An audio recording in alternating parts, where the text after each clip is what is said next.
बिस्मिल्लाहिर्रहमानिर्रहीम। अस्सलाम वालेकुम। Welcome to the lecture of my school. ये हमारा माय स्कूल सीरीज़ का 7 ट्यूटोरियल है। इसके अंदर जो है आप लोग जो है सिलेक्ट स्टेटमेंट को सीखोगे।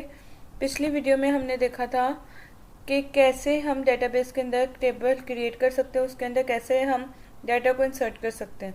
अब डाटा को इंसर्ट करने के बाद हमारा तीसरा काम जो होता है कि डाटा को कभी भी देखना चाहते हैं उसको हम कैसे देखें। उसको देखने के लिए हम सीक्वल के अंदर एक स्पेशल कमांड है जिसको कहते हैं सिलेक्ट। सिलेक्ट कमांड की हेल्प से हम एक ही टेबल के डाटा अलग अलग तरीके से देख सकते हैं। तो इसका सिंटैक्स क्या है, यहाँ पे देखें, जिस भी टेबल का आप टेबल को शो करवाना चाहते हो उसके लिए आप लिखोगे सिलेक्ट, उसकी फिर कौन कौन से कॉलम्स को आप देखना चाहते हो और उसके बाद आप यहाँ पे लिख सकते हो। उसके बाद आप उसमें एक कीवर्ड यूज़ करोगे फ्रॉम, और किस टेबल से देखना चाहते हो उसके बाद आप इस टेबल का नाम लिख दोगे। इस तरह करने से उस टेबल का डाटा जो आपके सामने शो हो जाएगा। जैसे कि मैंने आपको बताया कि आपको यहाँ पे कॉलम्स के नेम डालने हैं। अगर आप सारे कॉलम्स का डाटा देखना चाहते हो तो उसके लिए भी एक स्पेशल कमांड आती है। बस आपने यहाँ पे कॉलम नेम की जगह यहाँ पे स्टार लगा देना है, ठीक है। जैसे स्टार का मतलब है उस टेबल में से सारे कॉलम्स का डाटा आपको शो करवा दे। आप प्रैक्टिकल स्टार्ट करते हैं, देखते हैं कि कैसे इसको वर्क करवाना है। यहाँ पे मैंने अपना जो है माई सीक्वल वर्कबेंच ओपन कर लिया। सामने सीक्वल का जो एडिटर ओपन हो चुका है। यहाँ पे हमारे पास हमारे डेटाबेस दिख रहे हैं जो हमने पिछले वीडियो में कवर किया था, और इसके अंदर हमने एक टेबल पर यहाँ पे देखें, यहाँ पे इसके कॉलम्स भी दिख रहे हैं आपको। और इसके अंदर मैं डाटा शो करवाना चाहती हूँ तो उसके लिए मैं यहाँ पे सीक्वल की कमांड लिखनी पड़ेगी सिलेक्ट। स्टार का मतलब है कि हम उस सारे कॉलम्स का डाटा देखना चाहते हैं। उसके बाद मैं अपना कीवर्ड यूज़ करती हूँ फ्रॉम, और यहाँ पे हमारे टेबल का नाम आ जाएगा। यहाँ पे देखो टेबल का नाम है पर्सनल, तो उसको मैं यहाँ पे लिख लेती हूँ।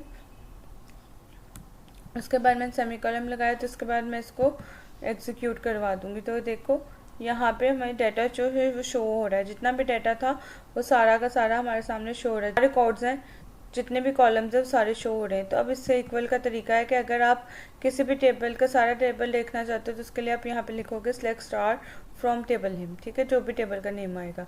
और अगर आप इसमें पर्टिकुलर कोई कॉलम देखना चाहते हो वो भी आप देख सकते हो। उसका तरीका क्या है, आप यहाँ पे स्टार की जगह के उस कॉलम का नेम दे दोगे। जैसे मैं यहाँ पे ID, नेम और फ़ोन देखना चाह रही हूँ, तो मैं उसके लिए क्या करूँगी, ID, नेम और उसके बाद मैं लिखूँगी फ़ोन, ठीक है। तो देखें मैं ये 3 कॉलम्स का जो डाटा देखना चाह रही हूँ तो इस टेबल में से, जिस पर्सनल में से, तो मैं इसको एग्जीक्यूट करूँगी। तो ये देखो यहाँ पे उसी टेबल में से सिर्फ उसने 3 कॉलम्स का डाटा जो है वो दिखा दिया। रिकॉर्ड्स उसने सारे दिखाए नहीं, लेकिन जो कॉलम्स हैं सिर्फ वही दिखाएगा, ठीक है। वो भी हम कर सकते हैं। सिलेक्ट के बाद उस कॉलम का नेम दे देना है। तो यहाँ पे मैं आपको एक और चीज़ बता दूं कि जैसे हम यहाँ पे बता दें ID, नेम और स्मॉल लेटर में, और फ़ोन नंबर भी स्मॉल लेटर में, ठीक है। और फिर आपने यहाँ पे भी इसको वैसे ही लिखना है। अगर आप इसको रीनेम करना चाहते हो, आप वो भी करना चाहते हो तो वो भी कर सकते हो। उसके लिए आप क्या करोगे, जो भी आप कॉलम का नाम लोगे उसके बाद आप यहाँ पे आप यूज़ करोगे एज, ठीक है। एज का मतलब है कि आप किसी दूसरे नाम से कॉल करना चाह रहे हो तो आप वो भी यूज़ करवा सकते हो।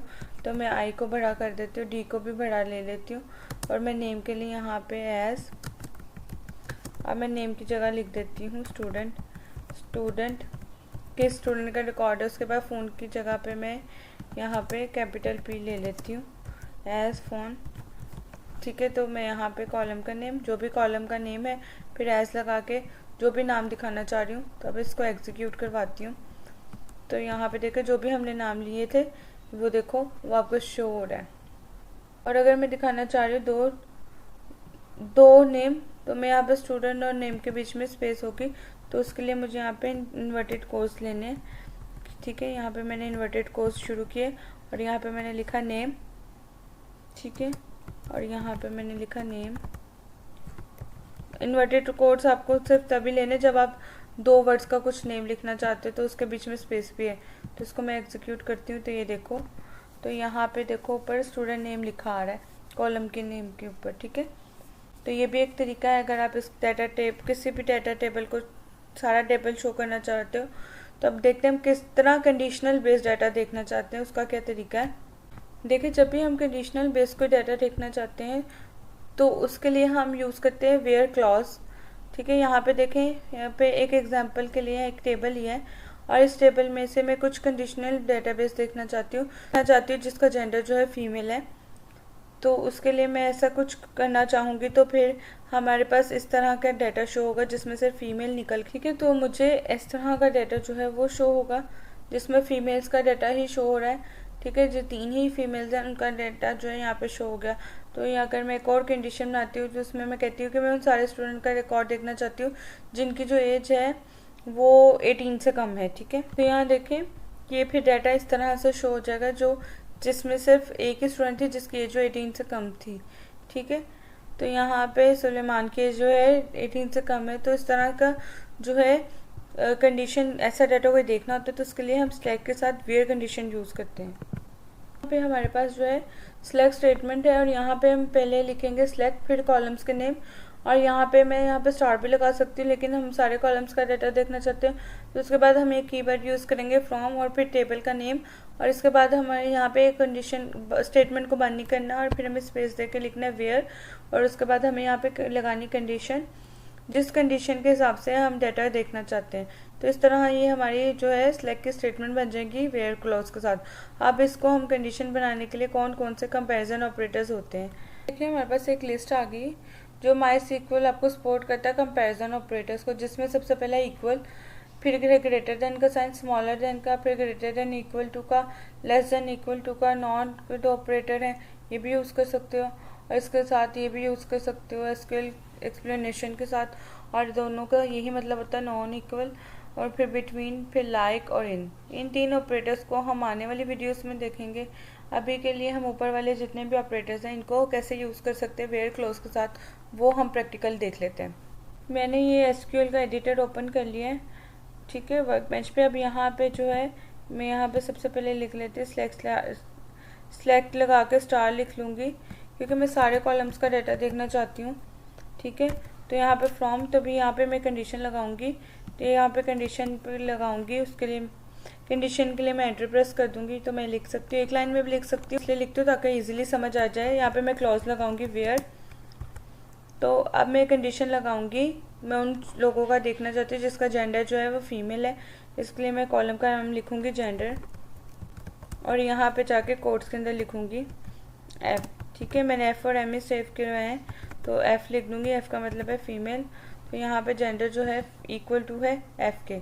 तो यहाँ पे इसको मैं एग्जीक्यूट करूँगी। तो यहाँ पे देखिए हमारे पास 3 जो है रिकॉर्ड्स आ गए हैं जिसमें सेकंड, थर्ड, फोर्थ आई है जो फीमेल है। और अगर मैं यहाँ पे देखना चाहती हूँ मेल का रिकॉर्ड तो यहाँ पे मैं लिख दूँगी एम और मैं इसको रन करवाऊँगी। तो ये देखो सेकंड रिकॉर्ड था वो हो गया, ठीक है। मैं आपको दूसरा रिकॉर्ड दिखाती हूँ जिसकी एज जो है वो 18 से कम है या 20 से कम है। तो उसके लिए मैं यहाँ पे कॉलम का नेम लिखना पड़ेगा एज, उसके लिए मुझे यहाँ पे एज लिखनी पड़ेगी, और फिर यहाँ पे उसके जो है उसका जो मैं साइन यूज़ करूँगी लेस देन, ठीक है। और यहाँ पे वैल्यू में जो आ जाएगी वो आ जाएगी 20 को मुझे कोट्स में नहीं लेना क्योंकि एज जो है इसकी डाटा टाइप है वो इंट है, ठीक है। इनकी कोई भी वैल्यू कोट्स के अंदर नहीं आती। तो यहाँ पे देखो ये 2 लोगों का डाटा आ गया, ठीक है, ठीक है। कि दोनों की एज जो है वो 20 से कम है। और अगर मैं कुछ ऐसा रिकॉर्ड देखना चाहती हूँ कि उस रिकॉर्ड दिखा दे जिसकी एज जो है 20 से कम है या 20 के बराबर है, तो मुझे यहाँ पे लगाना है लेस देन इक्वल टू, ठीक है। तो यहाँ पे मुझे लगाना है लेस देन इक्वल टू। तो 20 वाला जो है स्टूडेंट उसका भी दिखा दीजिएगा, ठीक है। यहाँ पे 3 लोगों के आगे। अगर मैं इसका बिल्कुल ऑपोजिट रिकॉर्ड देखना चाहती हूँ जिसकी एज जो है 20 से ज़्यादा है तो फिर यहाँ पे मैं लगा दूँगी ग्रेटर देन का साइन। यहाँ पे देखो ये एक रिकॉर्ड आया, ठीक है। उसके बाद मैं यहाँ पे इसको नोट ऑपरेटर यूज़ करके दिखाती हूँ। उसके लिए मैं यहाँ पे उन स्टूडेंट्स का रिकॉर्ड देख रही हूँ जिसका जो है सिटी फैसलाबाद नहीं है, ठीक है। तो उसके लिए मैं यहाँ पे लिखूँगी सिटी, ठीक है, और ऑपरेटर की जगह मैं यहाँ पे नॉट इक्वल का साइन दे दूँगी, ठीक है। तो यहाँ पे अगर मैं दे दूँगी फैसलाबाद तो ये मुझे उन स्टूडेंट्स का रिकॉर्ड दिखाएगा जो फैसलाबाद के नहीं है, ठीक है। तो यहाँ पे देखो, ये देखो इसमें ऐसा कोई भी स्टूडेंट नहीं था जो फैसलाबाद का नहीं, इसलिए कोई रिकॉर्ड नहीं आया। अगर इस तरह अगर आप फैसलाबाद का देखना चाहते हो तो फिर यहाँ पे आप इज इक्वल टू फैसलाबाद कर दोगे तो ये देखो आपको वो सारा रिकॉर्ड दिखा देगा, तो यहाँ पे नॉट इक्वल का साइन था, अगर मैं दूसरा साइन भी यूज़ कर सकती हूँ जिसमें ग्रेटर देन और लेस देन दोनों से इकट्ठे यूज़ होते हैं। ये ऑपरेटर भी नॉट इक्वल का यूज़ करता है। तो यहाँ पे देखिए कोई भी नहीं आया, ठीक है। तो अब ये पर्टिकुलर कॉलम को देखना चाहता है, तो अगर मैं पर्टिकुलर कोई कॉलम को देखना चाहती हूँ तो मैं वो फिर कर दूँगी पर आईडी और नेम, ठीक है। और यहाँ पे मैं कर दूँगी इज इक्वल टू कर दूँगी, क्योंकि ऐसा कोई रिकॉर्ड नहीं है मेरे पास, ताकि आपको ईजिली समझ। तो ये देखो सिर्फ उसका आ गया, ठीक है। आईडी और नेम, उन्हीं के नेम दिखा रहा है जो फैसलाबाद से बिलोंग करते हैं। तो ये थी बेसिकली थी सिलेक्ट विद वेयर क्लॉज। इससे नेक्स्ट वीडियो में हम देखेंगे कि कैसे हम वेयर क्लॉज, बाद हम देखेंगे कि हम वेयर क्लॉज को और कौन सी सर्चिंग में यूज़ कर सकते हैं। Thank you so much.